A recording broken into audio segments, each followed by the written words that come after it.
Hey, how's it going? Welcome to the vlog. My name is Vic. Now, if you've got yourself an Osmo Pocket, that's probably one of the reasons you're watching this video, but if you've been asking yourself, why does my footage blow out? Why can't I shoot things at the frame rates that I want in really bright conditions? It can get frustrating and sometimes you just might know, but I have the answer. And these are the answer. These are ND filters. These are Skyreat ND filters. They're 32 and 64. And basically, think of ND filters as sunglasses for your Osmo Pocket. They're going to leave less light in, so there's going to be less light coming into the lens. That means you can get the shutter speeds that you want, and these ones have got polarizing ones which help with glare and reflections. And we're going to get in to see how these things work now. It's amazing. There's no traffic for the last 10 minutes. As soon as I turn on record to talk to the camera, there's traffic. It is incredibly bright here, as you can see. So without any ND filter at the shutter and ISO speed that I have the Osmo set at, it's blown out. Everything is blown out. However, if we put on an ND64 filter, it looks like this.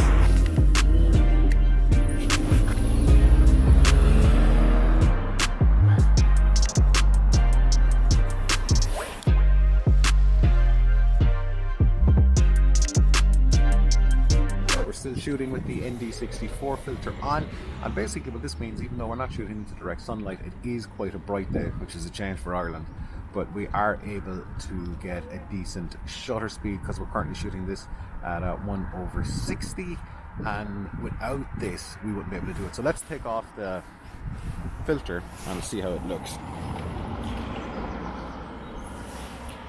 So this is how it looks without the filter. Everything is blown out, and this is the ND64. This is the non-polarizing one. So let's pop this back on and you can see how good this looks. And there we go, back again. So it makes a huge difference on your actual footage. I didn't mention the polarizing filter. So what the polarizing filter does basically is going to take off the glare and reflection. So we're going to try this out in the water, and it's an adjustable filter, which means we can rotate the actual filter itself to adjust to the light that it is or not seeing. Now, it's not going to do a VFX removal of reflections and glare, but it's going to do a pretty good job. So let's get this on closer to the water and see how it looks.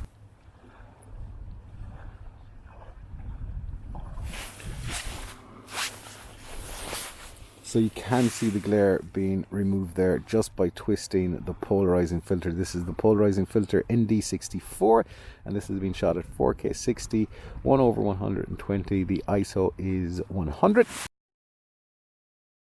This is the ND32 filter. It's non-polarizing. This is shot at 4K 30, 1/60, and this is what it looks like. All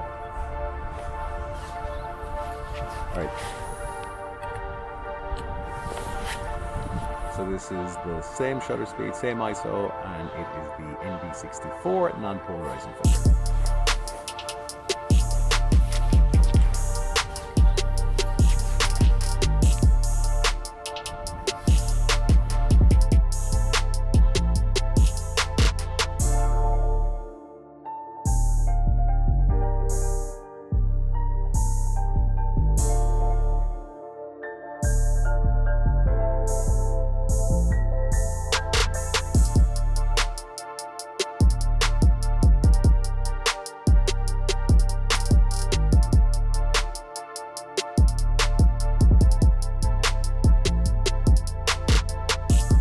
One major disadvantage with an ND filter this size is the actual size of the filter itself, because you do get them smudged.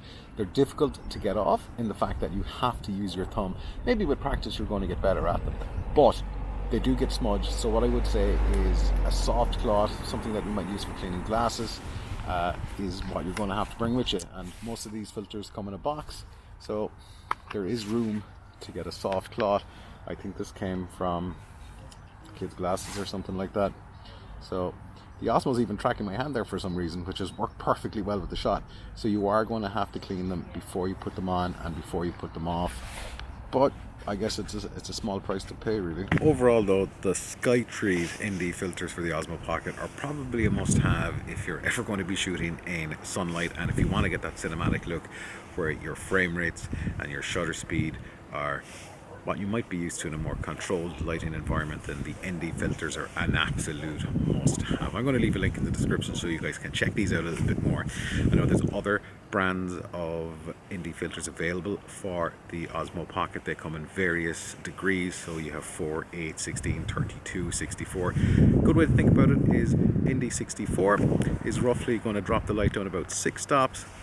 32 is going to bring it down 3 stops, and so on and so forth. So depending on where you're going to shoot, or depending on what kind of frame rates and shutter speeds that you're looking at, then you've got to make your mind up. But for me, the 32 and the 64 are a must-have, because chances are when I'm going to be using these, it's going to be in bright sunny conditions. And of course, if you're doing any other slow-mo stuff as well with waterfalls or slowing down water, these are going to be a huge help. So must have. If you've got an Osmo Pocket, you've got to invest in these. Yes, they're a little bit pricey, and there's probably cheaper ones out there, but maybe try the cheaper ones. But I guess you get what you pay for, really. Anyway, thanks for watching. My name is Vic. Hopefully you've enjoyed that. There's a subscribe button right around there somewhere, and it'd be awesome if you hit it if you found this video informative. We'll see you on the next episode of the vlog, and until then, don't stop fighting for yourself.